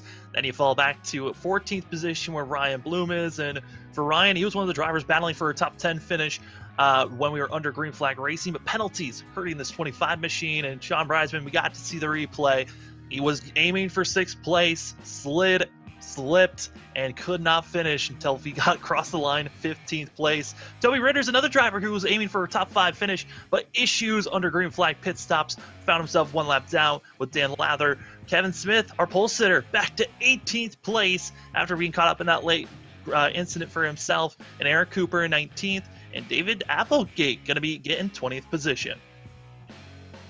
And the final positions will be several laps down for Frank Harris, man, if you want to talk about a old-fashioned NASCAR goodies headache powder of the race award, it would have to go to the driver of Frank Harris. Literally got involved in the accident on the start, rallied back, got back on the lead lap, had a strategy of being in the lead, and then calamity. Getting involved in an accident, taking him out, flipping. One of the big wrecks here tonight. John Ottenbacher, tough break for him. And Carl Burke ending things early on close to 25 laps in. There you go, 30 laps into it. So, quick break extended to thank our sponsors. When we return, we will grab a word with the top 3, and Sam Dyer and I will wrap things up from Phoenix. A wild one in the Valley of the Sun. Checkered flag, and it is my pick, Dan West Jr., 3rd win of the year. And this is the place that the defending Truck Series champion won last year. He comes back tonight and gets it done.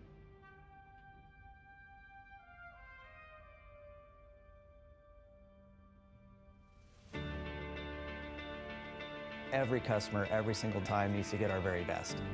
From moment one, my goal managing a team here in the dealership is to make sure that that customer's experience is the very best that they've ever had. We expect and demand total transparency. There should never be a time in that transaction where the customer is wondering or not quite sure of what they're buying or what they're paying or those sorts of things. And having that transparency and doing things the right way is super important. Hey, it's Wesley Outland on the set of the Bull Ring on Speed 51 TV, but I also want to remind everybody that you can keep up with coverage of esports with the Northwest Cup and Truck Series, the American iRacing League, S&B Cup Series, and so much more on your home for sim racing, LSRTV. Of course, remember, you can watch it, and then you can listen to it on CRN, the community radio network, at wearecrn.com. Check us out when you can.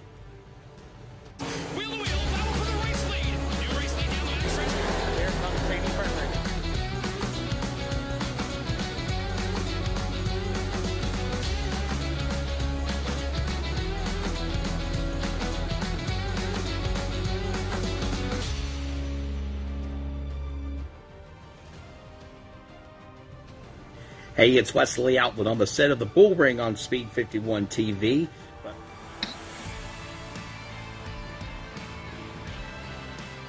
Welcome back to coverage of the Upper World Classic. checker flag in the win. Third win this season for the defending Truck Series champion, Dan West Jr. We'll talk to him in a moment. We'll also grab the rest of the top three. I'm Wesley Outland, Samuel Dyer alongside her from Phoenix after the Copper World Classic here. A pretty eventful one after a close to a big wreck to start things. Almost a 90-lap green flag run, span of green caution, as that scenario always ends up. Finally, a 15-lap shootout coming down to the win between Dan West Jr., Jeff Stabnow, Dan West Jr. getting it done. Third place, though, another good finish for the Pills Oranges entry. Tyler King, your take of Phoenix under the lights, and another podium, trying so hard to accumulate as many points as you need to try to go to the postseason. Right now, you're in fifth in the points. 2 races to go, but I know a win is what you're looking for. Yes, sir. Top step of the podium is what we want. That's the only place we want to be. But, you know, last 7-8 weeks, we have been on fire. Dennis has been putting the work in on the setups, and it's showing on the racetrack. I've got like 5-6 top 3 finishes in the last 7 races, which is absolutely insane. We should have finished top 3 and 8 in a row. Yeah, the Peels Oranges, or excuse me, the Peels California Mandarins. I listened to the broadcast a little too much. Peels California Mandarins. Ford F-150 has been on rails lately. That's all thanks to Dennis's hard work. Yeah, I mean, Tyler, it's really been impressive, the run that you've been on recently, being so consistent. But during today's race, the consistency of drivers with the green flag run went into a lot of cautions. How was it changing that mindset of, okay, we're in a rhythm, to, okay, we're having a caution every other lap? Well, Phoenix isn't really one of my favorite tracks, especially since they redesigned it. And you got to be really aggressive on the starts. And I was not very happy or excited about the restarts of the yellow flag because we had a nice rhythm. We were going to probably run, 2-3, Dennis and I behind Dan. We may have gotten around Jeff. And then that yellow flag comes out, and it's like, all right, now we got, a pack of wild animals behind me, and I got Caden and Sean like right on my bumper, and I know they're going to be aggressive, and it's really hard to, balance running on older tires, and like how deep can I go into turn 1? How deep is the guy in front of me going to go into turn 1? And how deep are the guys behind me going to go into turn 1? It's pretty wild. It's not very fun unless you get out alive and ahead of everybody. But you know what? You did what you had to do. And I think as we move into these now final 2 races of the regular season before the playoffs, the points have just updated, by the way, thanks to Sim Racer Hub. Used to be called Dan Lisa, and it looks like you will stay in 5th position, of course, with your other 6 top 5s, 11 top 10s now added to the night at Phoenix. You got to be comfortable knowing you're at least in the middle. You're in the middle of this top 12 to go to the playoffs, but obviously, what do you think we're going to see? And you can thank your sponsors in closing as well, Tyler. The next 2 races, Kansas, Talladega, 2 totally tracks on the spectrum. Yeah, I'm really excited. Next 2 weeks, Kentucky next week should be a good track for us. We got those 1.5 miles pretty dialed in right now. I think I finished 3rd there last year, so hopefully I can keep riding this wave. And then Talladega, big wild card. We managed to get the win as a team with Stefan last year, and that setup was terrible. We were not comfortable, and we still managed to get it done. So hopefully we can have something a little better for Talladega, and we won't have to worry about anybody else stealing one of our spots. Yeah, thank you. My apologies. It is Kentucky Speedway. I think I said Kansas. My bad. It is Kentucky Speedway. And again, that's a very unique racetrack, 1.5 miles there, a kind of similar dog leg, if you will, with the tri-oval. Should be fun. Thank you, Tyler. 2nd, 3rd place going again to the driver of the Pills Oranges, number 21 machine. Runner-up, Jeff Stabnow. Jeff, consistency, my friend. 2nd place. Your take of the race. It was a pretty interesting one. By the way, you stay 4th in the point standings. Is consistency going to get you into the playoffs with Kentucky and Talladega on the horizon? Your take of Phoenix. So unofficially, I mean, I have to go through the points, but I'm pretty sure that Tyler and I locked in now. We've only got a shot for 2 more guys to win in. So there's enough guys going on points. I'm pretty sure that Tyler and I locked in tonight just by virtue of starting, but I'm pretty confident that we're in. So you feel good? No, I'd like to, we'd like to get in victory lane and know we got the speed. I think tonight, I don't know that I was a second place truck. We had a nice short run. I think I had a little more fall off on the long run than I would have liked.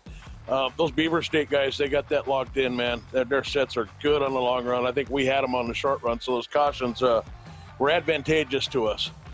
So yeah, I'd like a little more speed. I'm happy with the second, right? We got 2 in a row. We've obviously got the speed to be fighting for these podiums here. I'd like to have a little more for Dan there, but we just got to keep working, man. We're progressing here. I mean, Jeff, you certainly were showing the speed off. On that last restart, it looked like you were pressuring pretty well for those first 3 laps of that run. What else could you have done, though, as Dan was just pulling away? Oh, I lit the tires up a couple times coming off one, and every time I did that, it cost me 2/10, and that's when Dan was pulling on me. Yeah, we had pretty similar sets. We practiced together last night. Dan and I, first of all, I was behind the 8 ball this week, had some computer problems, and didn't get out there till last night. And we had to work on 2 sets, a public set and then our set. So we didn't have a lot of time to do it, and Dan and I were just going after it. So big thanks to him. And I just wasn't as smooth on the throttles. I needed to be there on that restart. I blew the tires off a couple times, cost me a couple tenths every time. Then I pressed a little bit, and if you get into one a little bit, you got to wait. If you get in too hard, if you push up a little bit, you got to wait way too long to get back in that throttle. So, 3 or 4 times of that just killed me, and that's a second and a half behind Dan. But he just didn't make any mistakes, man. Dan's just that good. Jeff, what do you think we're going to see in the next 2 weeks between Kentucky and Talladega? And do you feel like you've got a shot, as being consistent as you've been, to possibly win one of those races? But again, you're already in the postseason. Hey, I got a lot of wins in this league. I got some championships. I feel like I got a shot every time I go out there. So, we're riding a little bit of a tough luck thing this season. There's been a lot of just crazy luck coming out of the pits with 3 tires instead of 4, and there's been some just wrong place, wrong time luck. So it's not a full-blown slump here. We keep the truck clean. We finish on the podium. So I always feel like I've got a chance. Now, Caden is running great. The Beaver State guys have killer long run right now. Dan and Sean. Kevin and Toby, man, I was so impressed with them last night. They were both fast. Mistakes killed them, but they would have been in contention. Really impressed with Toby. So, I don't know if that's a consistent thing they found, but this is stiff competition is what it is. Sure, I got a chance, but you just can't mess up. Sponsors. Well, as always, this league is sponsored by Tom Denchel Auto, TomDenchelautogroup.com, 100% online transactions, full transparency. If you're looking for a vehicle, man, they've got inventory. Go online, check them out. You've seen the commercials here on LSRTV, TomDenchelautogroup.com. Big thanks to them. And then, of course, I run the LSRTV 4K Ford. So huge shout out to the guys there in the booth, my sponsors there, LSRTV. Cody working his butt off, man, on this production. Can't tell you how hard he works behind the scenes and just the amount of work that he's put in the last 2 weeks. Some stuff that he's got in store and him trying to kind of take it up another level. Wesley, you're a pro. Sam, unbelievable. Greg, I don't know if he's here tonight, but what a team from LSRTV. And second place for Jeff Stabnow, the man of the number 24, LSRTV 4K Ford. And again, he does get it done here in the second spot. And with those finishes that he mentioned, he asked with the green flag, punched his ticket in to the playoffs. But damn it, he wants a win. He wants that checkered flag crossing first again. Victory lane. Dan West Jr. from Shelton, Washington, in for the driver of the number 55 entry, West Racing entry. He is the defending Northwest Ira Racing Truck Series champion and Phoenix last year. And you are my pick tonight, Dan. Congratulations. What a performance tonight in the 5th. Glad that the announcer jinx is off. You won. I didn't jinx you. You didn't crash because I picked you to win. I appreciate it, Wesley. Thanks, guys. It was a long race. It was a good race. It was a fun race. I felt like it had some ups and downs to it. It didn't seem like it where I was at, but watching the mirror, Kevin Smith was really fast. Unfortunately, he must have had some mistakes under his pit stop. I'm not really sure what happened. I'll have to go back and watch, but I felt like he was the truck to beat. Then, like I say, as the race progressed, like Tyler was saying, those guys, those Beaver State boys are flying right now, and I could see them up in the mirror, see them coming, and but I feel like we've made gains. Like say last night, Jeff was talking that how we worked on the truck, and honestly, all the things actually goes to him because I was going to run the set that I ran last year, and he said, "Hey, I'm working on something. Try this," and it was amazing. So. I tailored it a little bit to more of my driving style, but actually, this win actually goes to Jeff because this was his set. If it wasn't for him, letting me try it out, I definitely wouldn't have won the race. I mean, Dan, it was once you got the lead, it was just dominance. It felt like. What helped you though the most on those restarts? Looking back in the mirror, just seeing a wave of drivers behind you trying to bob and weave on the back stretch. But how was it trying to just get away from everyone as fast as possible? Well, I think that was the advantage being out front, right? I mean, those guys are battling back there, and you look at this series, and it's just amazing of the drivers that have stepped up this year, and very, very competitive. So if you're back in that rat's nest, I'm not really sure what you do. I think that like say, you're just fortunate. You want to be out front on this deal. You want to be out in the clean air, and that's the other thing is what I noticed tonight too is being behind Kevin for quite a few laps. Was once I got by him, my truck was just a totally different truck. So those guys back there battling. I mean, they're battling the dirty air and just the tight tolerances around the other truck. So I just had to go, man. What do you think we're going to see at Kentucky and Talladega for drivers that are on the outside looking in? Obviously, you're comfortable just like Jeff Stab now. You're in the playoffs. But what are these drivers that are on the bubble or on the outside looking in? What do you think we're going to see these next 2 weeks before the playoffs start in truck and cup competition, Dan? Well, they're just going to have to throw it all out on the table, right? I mean, they're just going to have to maybe do some pit strategies. They're going to have to obviously work hard. I mean, that's what these guys like Tyler and Jeff and Kevin and these guys that you see them up there, week in and week out. They put the time in, they put the work in. So that's what they're going to have to do. And if they do that, you're going to see some really, really tight battles. Hey, final question, and thank your sponsors as well. It has been kind of a slump. Not a bad slump. I don't mean to say that in a bad way, but it's been a slump since you have won a race. How did it feel to get back to victory lane tonight? It feels good, man. Like I say, this is a tough group. So if you can get a win, I mean, you just got to enjoy it. And you go to the next race and do what you can do. But, you got Caden Anderson that's been on fire lately, and congrats to him. He's been wheeling it and doing a great job behind the wheel. So, to get these wins, they're fewer and far between, it seems like. So it felt great. All right, man. Well, congratulations to you. Thank your sponsors, and we'll let you go, sir. Tom Dench Alder Group, I appreciate them for coming on board and keep this series going. Financing it's not cheap to do, so appreciate that. Effective Web Solutions and you boys up there in the booth, man, you guys are awesome. I appreciate everything you do. LSRTV is probably the best out there, so thank you guys. You're certainly welcome. Dan West Jr. again picking up the win here as we get ready to wrap her up here. What a fun time it's been. We'll go back to our other broadcast position here in just a moment. Sam Dyer.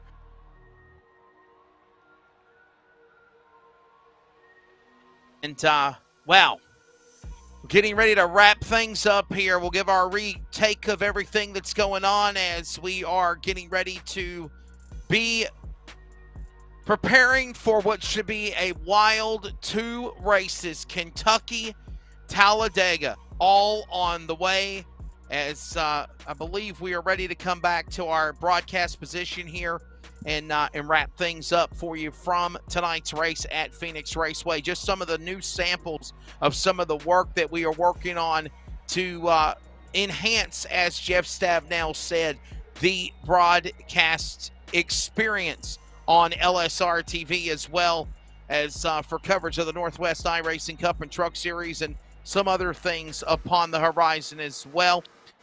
Let's go back to our broadcast position back up here. Hello, everybody. And we're ready to bring this one to the house and wrap things up. A fun time. I'm Wesley Outland. Samuel Dyer is right there. I got to turn my finger around. There you go, from right to left, left to right. And it's been a fun time as always. Greg Rentz again, some technical issues, unable to join us. But Samuel Dyer, a fun time here tonight at Phoenix. A very unusual race, especially with the big one, shades of like Daytona or Talladega, to get things started off. And then we go almost 90 laps caution-free, green flag pit stops, then the shenanigans and the wild green cautions began. And when it's all said and done, what a battle between teammates. Defending Truck Series champion Dan West Jr., Jeff Stabnow, a former Truck Series champion, Cup Series champion. These guys fighting for it. 2 races to go. Your take of Phoenix as we get ready for Kentucky and Talladega. Yeah, I think a lot of these drivers are now feeling that pressure. I mean, the pressure of making sure that you have the speed to do well. And for the guys that are right at that bubble, they're going to have to put down some of the fastest times possible if they want to be winning or making a chance for the playoffs.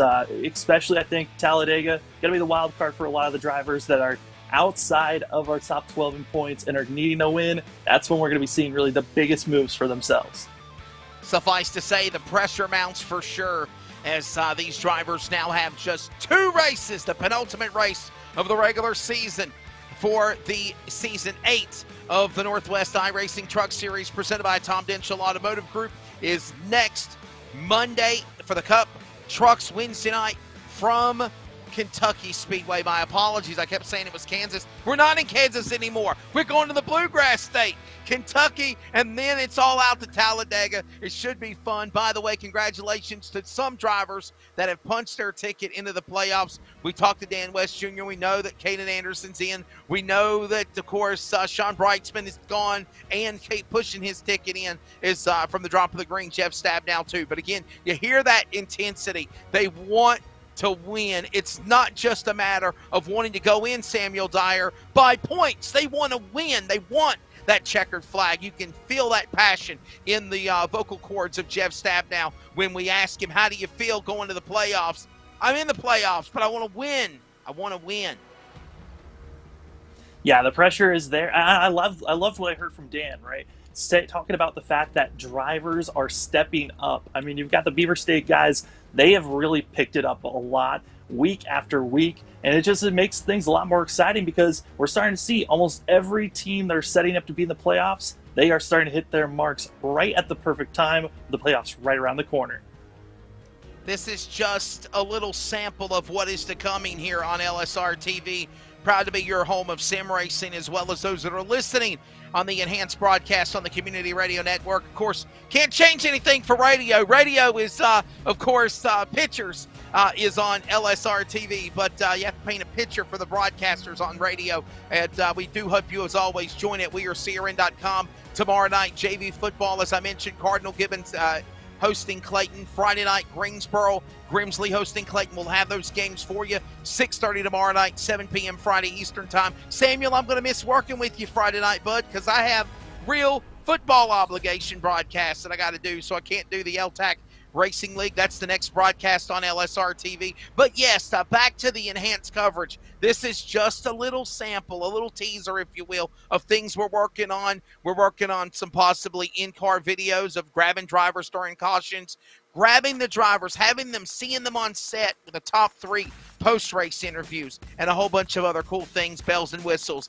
that are along the way. Samuel Dyer, I think they're tired of seeing our ugly mugs. Your thought of tonight, fun working with you.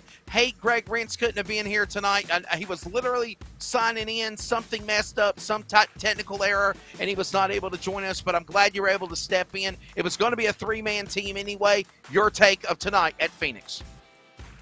Yeah, I mean, we miss Greg. We can't wait to have him back in the booth with us once he gets his internet issues figured out. But yeah, no, I'm excited for the upcoming seasons. Like we said, we got Kentucky and then Talladega setting us up. And tonight was a great showing. There was that big one that happened early on, but everyone stepped up. We had that long green flag run, but then short tracks become short tracks at the end. It's going to be cautions building up because drivers are recognizing it's go time. You got no other shot except for right now to gain your positions, which utterly usually brings out a lot of carnage. I have 2 words before we go back to on-track activity while we close out the night here in the Copper World Classic. Utter chaos. Utter chaos is what I think we're going to see to close out Kentucky and Talladega for these drivers that are on the outside looking in or thinking that they got a chance to get in to the Northwest Cup or Truck Series playoffs. It should be a fun time. It's back to the whip. Bet Kentucky for the Cup cars on Monday night. Wednesday night right here for the trucks. We'll have it. LSRTV and CRN Sports. Thank you, Samuel. We leave you now with a couple of aerial views of Phoenix Raceway. What a fun time it was. And when it's said and done, Dan West Jr. punches his ticket in. Again, along with Jeff Stabnow, and win number 3 for the defending Truck Series champion, looking to try to defend it again in 2021 as well. For Jeff Stabnow, Charles Wooten on production, and everybody at Rocket Media, for our broadcast crew, including Greg Rentz, unable to be here in attendance tonight, for Samuel Dyer, I'm Wesley Outland. Thank you for watching and listening to coverage of the Northwest iRacing Truck Series presented by Tom Denchel Automotive Group on LSRTV, CRN Sports.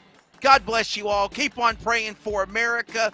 And again, congratulations to DWJ, Dan West Jr.